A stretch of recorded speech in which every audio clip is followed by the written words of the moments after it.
wise king never seeks out war. But he must always be ready for it. You're nothing but a boy trying to prove himself a man.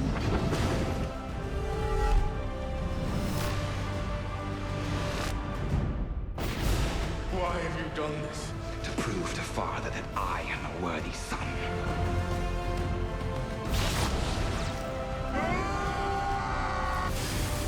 There is no stopping it. There is only the war.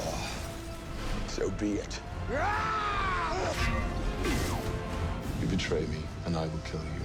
When do we start? You still don't trust me, brother? Would you? No, I wouldn't. I'm ready, Father. So am I. Only one of you can ascend to the throne, but both of you were born to be kings.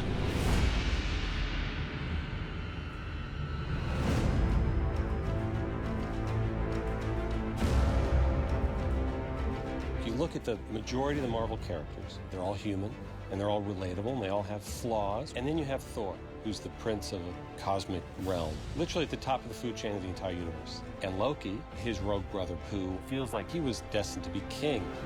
Part of the fun of the journey is not just the spectacle, it's not just the roller coaster physically, but you need some touch points emotionally. In the case of Thor, it's that journey of humility. He starts out with powers. He's a very powerful guy to begin with. Next, It's how to channel that, how to use that, how to dedicate himself to Earth. the Earth is under my protection, Loki. And you're doing a marvelous job with that. In the first film, he came down a petulant prince. He returned a good son. He kind of became a warrior that he needed to be. You could have killed them all with your bare hands. I've changed. So have I. I kind of look at these films as the trilogy. It's from the innocent boy who discovered a dark truth, who tried to get his life back through the wickedest of ways, and his fall from grace. You were made to be ruled.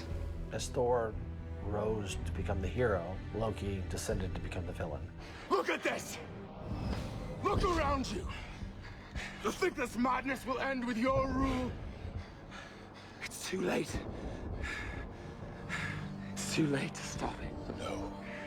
We can. Together. Even though your protagonist has to have his own arc, they're brothers, they have a relationship, but in the end, because of the agenda of Loki, it can never be fully realized. One of the hardest casting processes was the first Thor. For Thor in particular, you look at him in the comic, you'd have to cast the biggest wrestler that existed or the biggest bodybuilder. And we wanted to cast the best actor. And luckily with Hemsworth, you get both. You get somebody who is tremendously charismatic, who gave 2 or 3 or 4 great auditions, and who has the frame. He got much bigger than we ever thought he would. But it's that kind of discipline, that kind of commitment that makes him a great actor. Brother, whatever I have done to wrong you, I am truly sorry. But these people are innocent. Taking their lives will gain you nothing. So take mine. I remember watching the test and just closing my eyes and hearing Chris speak. I said, that's Thor. You could hear it in his voice. He sounded like the young prince who would be king. War is coming whether we want it or not, and when it does, I'm ready to fight it. I'm ready to win it. What's happened? Tell me, is it Jotunheim? Let me explain to Father. Father is dead. What? The burden of the throne has fallen to me now. We always were putting our chips on Loki. We believed in him as a character. Had Tom not brought him to life in a way the audience responded to, it probably wouldn't have gone anywhere. You know, at first, Tom was up for Thor. He trained, he came in, he was ripped, you know, he was swinging the hammer in the ring. He did a tremendous job, but he wasn't Thor. From the moment he came in and read, though, he was Loki. You're my son. I wanted only to protect you from the truth. What, because I'm the monster that parents tell their children about at night? You know, it all makes sense now why you favored Thor all these years. Because no matter how much you claim to love me, you can never have a frost giant sitting on the throne of Asgard. The audience responds so strongly to Tom. We couldn't have been happier. He finds so much humor in his evil, and he and Chris have a great rapport with each other. They've got sort of a brotherly thing that's fun to be around. It's great seeing actors so committed to a role. They believe that they're playing that role, that they are Thor, that they are Loki. And I think when they believe, we believe. I love playing the character. You know, the trick is each time to find new ways to make the character have some sort of advance or growth from the last one. I mean, the first film, Thor, was, began pretty much as a young, spoiled teenager, and was about to take on the throne and be king. And then his father realizes that, he's not quite mature enough to do that. His priorities are in the wrong places, full of ego and attitude. You are unworthy of these realms. You're unworthy of your title. You're unworthy of the loved ones you have betrayed. He's stripped of his costume, he's stripped of his powers, and then once he gets banished to Earth, you have the fun of seeing this character trying to relate to a new world, which of course is our world. I need a horse. We don't have horses, just dogs, cats, birds. Hey, give me one of those large enough to ride. Again, it is this story of brothers. They're on a parallel journey. Loki is someone who, I think, eventually accepted the fact that he'll always play second fiddle. He'll never get the chance to rule. But the banishment allows an opportunity that he long forgot and gave up on. And his desire to be his brother's equal takes hold of him. Loki, as audiences have come to understand him, is a damaged psychopath. He, in the first film, was undergoing an experience of tragic exile, understanding that his life was a lie, that he was adopted, betrayed, and lied to. Am I cursed? No. What am I? You're my son.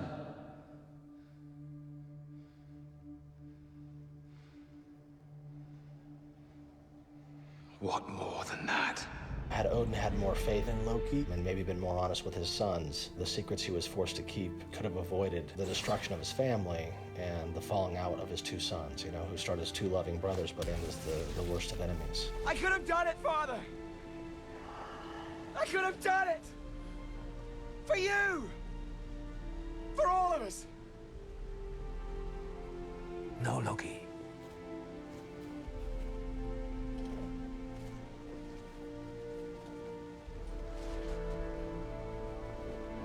Loki, no! No! At the very end of that film, the Thor film, you see him literally break away from his past, from his family, and you realize any conscience that he had has been burned out of him. What Ken really brought to the forefront in the first film was family, was sibling rivalry taken to the extreme. We continue that. That's what Avengers was about as well. We were raised together. We played together. We fought together. Do you remember none of that? I remember a shadow. Living in the shade of your greatness. Thor, more than any of the other characters, went through a lot in the Avengers. The entire film was about him having to come to Earth to get his rogue brother back. We meet a Loki at the beginning of Avengers that is intent on conquering the planet. His brother has a throne, his real father had a throne, his adopted father had a throne. He wants a throne. You were cast out, defeated. I was a king, the rightful king of Asgard. Betrayed. Loki's path was very clear. He's the one in the comics that brought the team together. In our cinematic universe, he was also going to be the one that brought the Avengers together. A lot of time was spent building up the threat, building up the character, showing how strong and dangerous he was. And at the end of the day, I think, the thing that makes it work is Tom. He breathes a lot of life into Loki. In Thor, he had a very poignant and, I thought, beautifully realized arc. In this, he's past that. You can still see hints of it. You can still see the resentments and the vulnerability and the big brother issues and all that stuff. But he's also gone, to a happier place. In Avengers, all of that emotional damage calcified into pure, cold-blooded evil. He simply wanted to divide and rule and destroy anything that got in the way. I've seen worlds you've never known about. I have grown, Odin's son, in my exile. I have seen the true power of the Tesseract, and when I wield it... Who showed you this power? Who controls the would-be king? I am a king! Not here! You give up the Tesseract! You give up this poisonous dream! You come home How far, must relationship between brothers degrade to the point where there's no coming back from it? After the events of Avengers, you're pretty close to that point. Thor wants nothing to do with his brother. He doesn't consider him his brother anymore. So Thor, at the end of that film, at the end of Avengers, takes him back to Asgard. And what's great, when you have continuity like we do, is that in this film, you get to see what happens next. And what of Thor? You'll make that witless oaf king while I rot in chains. Thor must strive to undo the damage you have done. He will bring order to the Nine Realms, and then, yes, he will be king. For Thor, it really is picking up from Avengers with the same questions he still has about his brother, about why and how did they end up here and what happened to their relationship. You should know that when we fought each other in the past, I did so with a glimmer of hope that my brother was still in there somewhere. All of these family dynamics just feel like larger incarnations of very truthful human shapes. Every family bumps heads occasionally, and this family in Asgard is no different. In Thor 1, more than anything in the world, he wants that throne. And he was not ready to be on the throne. Now we have a different Thor, a more mature Thor, a more clear-thinking person, and he doesn't really want it. He's trying to do the right thing by his father, by the fact that his father had told him that you will be king. It is time, but he doesn't feel he's ready, although he does want to protect Asgard. He just doesn't want to do it from the throne. It's a darker transition into adulthood for Thor and him becoming king and the darker side of growing up. It becomes very political about what the people of Asgard and the universe need to know versus what they want to know. I think he starts to see the shadier side of the royal family. Thor and Loki are interesting because their fathers so completely screwed up their childhood. You don't tell two boys that they're both meant to be king, but only one will do it. All this because Loki desires a throne. It is my birthright. Your birthright was to die! When we tackle this film, we have a tough time imagining Thor without Loki, because they are so much, the Batman to the Joker. You need that mirror reflection. And I mean that for Loki too. I mean, Loki just by himself, yes, he can go off and do things, but there's something drastically missing if Thor's not there to kind of shine the light on his darkness. We knew Loki was going to be an important part of it because that brother relationship is one of the main engines of the Thor movies. You're so brilliant, Loki. Why haven't you figured it out? Take off these shackles and I will. Think I'm a fool? Yes. Yes, I do. When I first read a draft, he was not very much in the story, and I just, like a lot of people, am very drawn to him as a character. Thomason's such a great performance that we've always been aware of his vulnerability and the fact that he's evil, but also there's a conflict in him. And so I sort of started nudging him into the story more. We need to be true to just how unpredictable and perverse this character is, but we have to take him somewhere we haven't seen him before. That was really exciting, sitting down with Alan as they were developing a script and saying, where do we go? And in order for the character to come back up, he had to hit rock bottom. And that really is where the idea of his initial incarceration came from. He starts in a prison, and he's furious about it because he's in a cell alongside all these other very unimportant Asgardian marauders, abandoned and forgotten, figuratively and literally buried from consciousness. He might as well be dead, and he knows it. You know full well it was your actions that brought you here. My actions. I was merely giving truth to the lie that I'd been fed my entire life, that I was born to be a king. You read a script and it says Loki's cell. In your mind, you have an idea of what that looks like. And then, of course, you come on set and it's immediately more specific. In my mind, it was sort of like a cylinder, and I was just at the bottom of it on my own. And then I walked in, and the set itself was amazing because the exterior of it is murky and dripping and dank and ancient, and you can sort of almost smell that there are evil, awful cosmic rats that lurk down there. But the cells themselves were these futuristic boxes of white light, which sort of plays into this idea that Asgard is light years ahead of Earth in its technology. Odin continues to bring me new friends. How thoughtful. So while Loki was sentenced really for eternity in the dungeons, Thor needs to go clean up the mess that Loki has started. Loki has, whether on purpose or just by inspiring the marauders, the sort of dregs of the universe, to go try similar coups around the galaxy.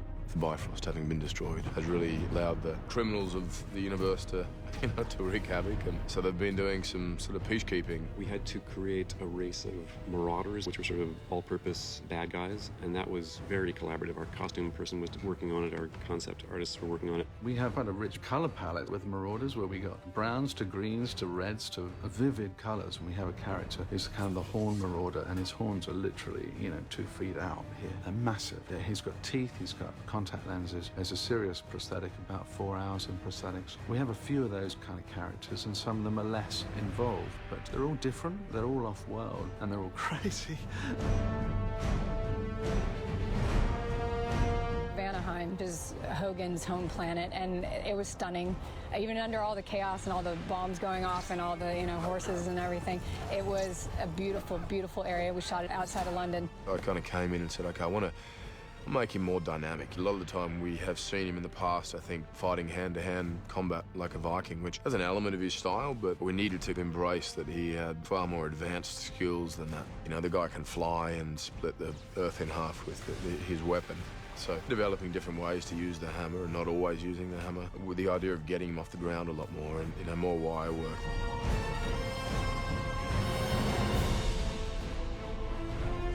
It was a month of fight training and horseback riding, just a tremendous amount of fun. I had a lot more stunt training in this film than I did in the first movie. Lots of shield and sword training, obviously, and then I have a double-bladed spear. She likes to keep people on their toes, The hardest thing is to try and get some semblance of how it's going to feel, because you can't practice straight away with that armor. Even though you're in sort of like, gym slacks and a t-shirt, you kind of you've got this exaggerated movements, because you know full well you can't dance around like a ballerina, because as soon as you put this on, all those moves will work. We rehearsed over on location to start with, because with Alan it was like trying to give him the layout and using all the village for us. We walk it through, that's how we sort of work it out, and we just keep rehearsing.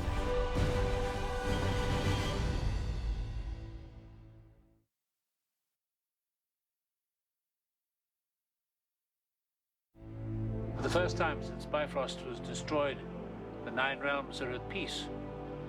They're well reminded of our strength, and you have earned their respect and my gratitude. Thank you. I'm imagining that forever Thor's story will be split between Asgard and the Nine Realms and also Earth. Part of the challenge is to balance his godliness and the kind of humanity that we feel in him, so the story will always revolve tightly around Midgard. It's really fun to get to come back and play Jane again. I think it's rare to get the opportunity to play female scientists. We're always coming from the point of view of how would an astrophysicist see these amazing events happening. It's fun to see all the characters back together and how they've all changed. Like, Selvig's gone crazy now because of what happened with Loki and the Avengers. Seeing Stellan play a character whose mind has been somewhat torn asunder, and yet he's still correct about the things he's trying to do, and it causes him to take his pants off a lot. I did a lot of prep by being naked at home a lot to see if I could do it, and I could.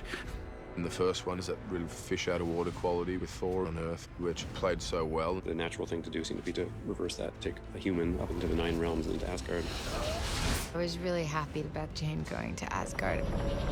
We have to do that again. It's such a grand scale, and it really feels sort of operatic when you see just how large everything is. Alan wanted to expand our sense of the world. He wanted to sort of deepen and shade it. This is the race that the Vikings worshipped. There's a sort of medieval feel, but there's also a science fiction kind of quality to it. We're trying to make sure that the medieval doesn't overwhelm, and that there's a big dollop of tech in everything, because the whole idea is that the Asgardians aren't really supernatural. They have this extraordinary technology which would seem to us to be magic. That's a quantum field generator, isn't it? It's a soul forge. Does the soul forge transfer molecular energy from one place to another? Yes. It's great. It does feel like a place that exists as opposed to a set. There's a worn quality to set. It looks like it's been lived in. And a lot of the sets were built outdoors, so we could use natural lighting as opposed to the indoor studio look. It really feels like we get to be in Asgard on the outside. It's not all CGI. I mean, they've just done a fantastic job. Every little detail. I mean, even on the tiles on the floor, it's the most intricate details you've ever seen. The Medina set was sort of the most historic part of this film. You know, we're trying to say that that's nestled into the mountains of Asgard and has been around there for certainly hundreds, if not thousands of years.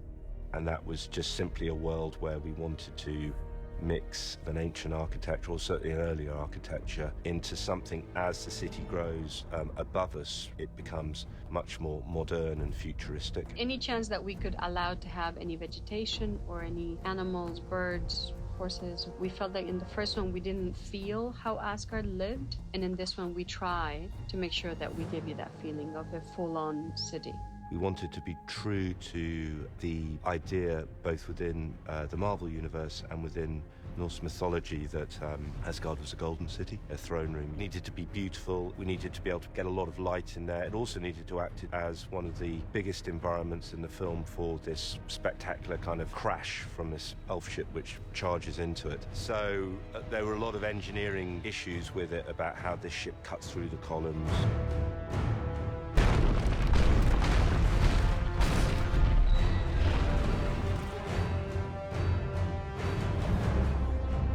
My first day's filming was me destroying Odin's throne. There's a vast, cavernous hall. When you see a set like that, or you see a set like this, you realise that your performance has got to dominate that scale, you know, otherwise you're going to get lost. It needs high definition performing to leap out of a set like this. Stand down, creature.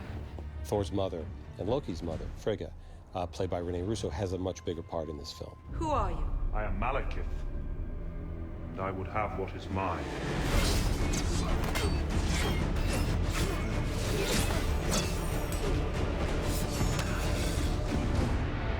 Where is the ether?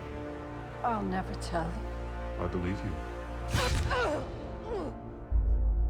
We were looking for a scenario in which we could put Thor and Loki together. That we needed Thor to go ask for Loki's help, and we needed Loki to agree to that help. We realized early on, killing Frigga would be the way to do that, would be able to bond those brothers. But more than that, we wanted Loki to feel a sense of responsibility for his mother's death. When Curse is breaking out all of the other prisoners to wreak havoc during the attack on Asgard, he comes and he sizes up Loki, and even Curse realizes, I'm not going to let this guy out. This guy's trouble. And as Curse starts to walk away, Loki shows that he is trouble. You might want to take the stairs to the left. Curse does that, and of course, ultimately ends up killing Frigga. Loki's indirect responsibility for the downfall of Asgard, his secondary aiding of the Dark Elves and Curse, breaks him.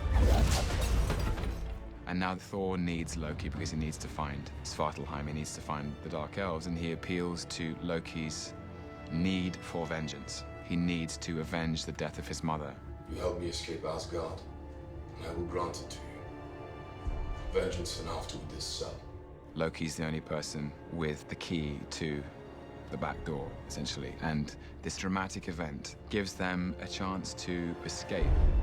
We knew that we wanted Loki to be more ambiguous in this movie. In the Avengers, we wanted him to be the pure villain. In the Dark World, we want it to be a much more complex relationship. There's probably an element where Thor and Loki were in the very first film, the beginning, when they were brothers, you know, and there was that friendship, or sort of, there was a less hatred involved.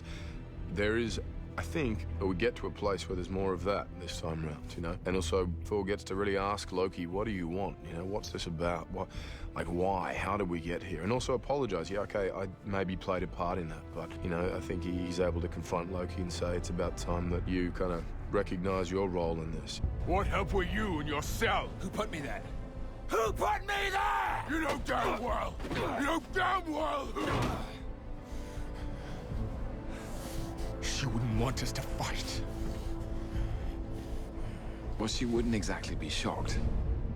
So we decided we needed to bring in a bad guy. We needed to bring in a guy who was so bad that it would force Thor and Loki to need to team up, and that's where Malekith came in. You know, suddenly Thor and Loki are bound together on the same journey, going up against Malekith with the same goal, but completely different ways of going about it. Malekith's backstory goes back at least 5,000 years. He's an ancient villain with a very, very big chip on his shoulder. He has almost a godlike status among the elves, and he is a slippery character, even in the audition talking to Alan. I thought, how do we make him more interesting than just a cackling fiend? And it was Alan's sensibility and the way we spoke together about the project that made me feel we could perhaps give Malekith some complexity, because that's what the audience demand. He came to conquer our world and found it already dead by my hand. The whole world that they've created for the Dark Elves, from the sets and even the locations, you know, shooting out at Iceland, just there's an epic feel to it.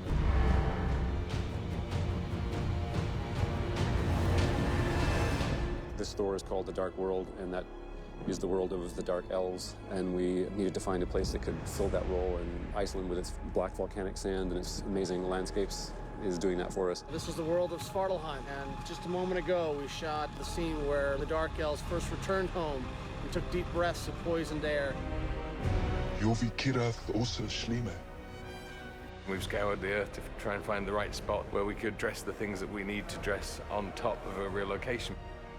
Having the bones there is the most important thing. Getting out and actually being on location, shooting there is the key. In Iceland, you get such scale. You get purple skies. You were shooting on a volcanic lava field. It looks like another planet. It's bigger than your imagination. It's a good place for elves to be from.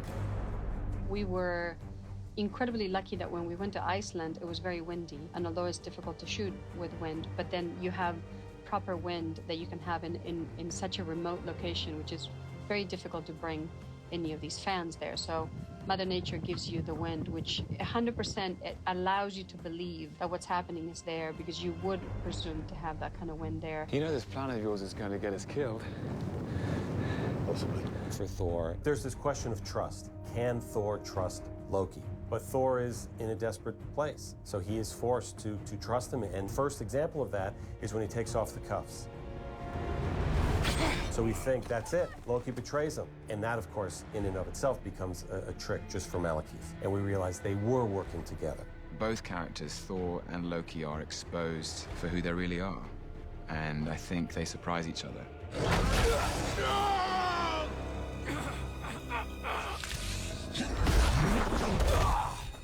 Loki probably, in his heart, wants to be worthy. And the way he achieves that worthiness, the way he achieves his redemption, his salvation, is to ultimately sacrifice himself for Thor and for Jane. He goes down with the ship. It's, I hope, a very cathartic and moving moment by saving his brother's life and avenging his mother's death. Loki seemingly sacrifices himself to help save Thor. We think he's wounded, but it wasn't a death blow for the powerful Asgardian.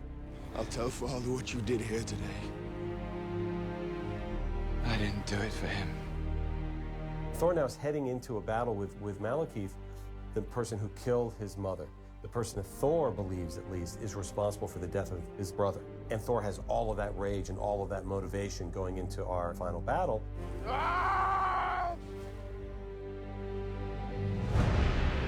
Malekith! Sometimes going huge in spectacle is different than going huge in concept. But we wanted to do something interesting, something that haven't been seen before, a battle that ties into the story. We came up with the idea that Thor and Malekith are fighting through portals and going from London to Svartalheim. I think it's interesting visually.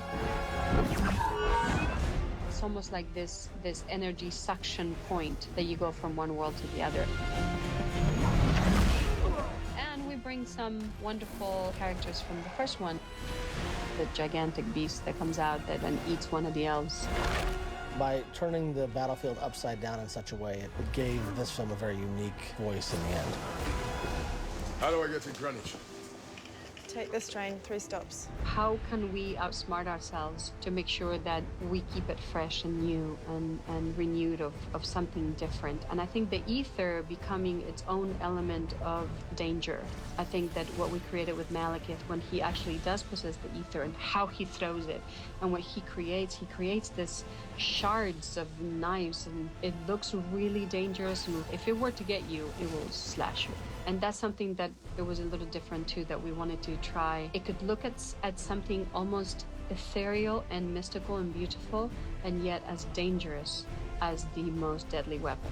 There's so many pieces in the puzzle and so many different sections and departments and what have you, that everyone's doing their bit, and that's such a satisfying thing when it comes together and it works, and it is what you thought it was going to be and hoped it would be. The ether cannot be destroyed. But you can.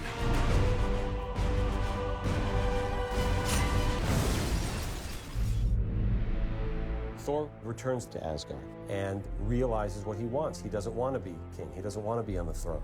Loki, for all his grave imbalance, understood rule as I know I never will. The brutality, the sacrifice, it changes you. I'd rather be a good man than a great king. Go, my son. Thank you, Father. We're left at the end of this movie with the two brothers, both achieving essentially what they want. Thor realizing he wants to be with the Avengers. He wants to be with Jane. He wants to see what it would be like to be protector of this world. He's not meant to lead from sitting on top of the universe. And Loki, who always wanted to sit on that throne, is doing just that. No. Thank you.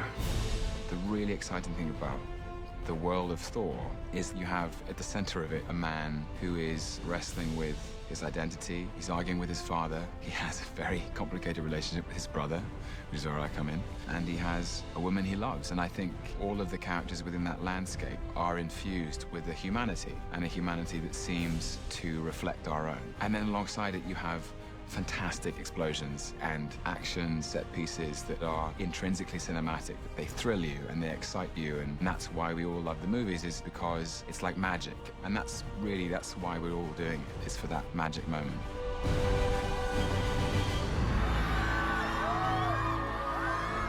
We started this journey 3 years ago, and to be here now with this kind of affection and following is a dream. It's got this gigantic cosmic scope. It's a movie that takes place on all these other worlds and realms, and yet it's really about family and about these two brothers.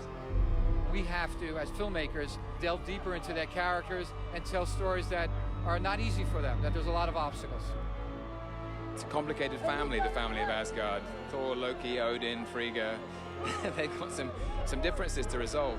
And the fact that there are people who love these characters, love these films, I mean, it's a privilege and a pleasure.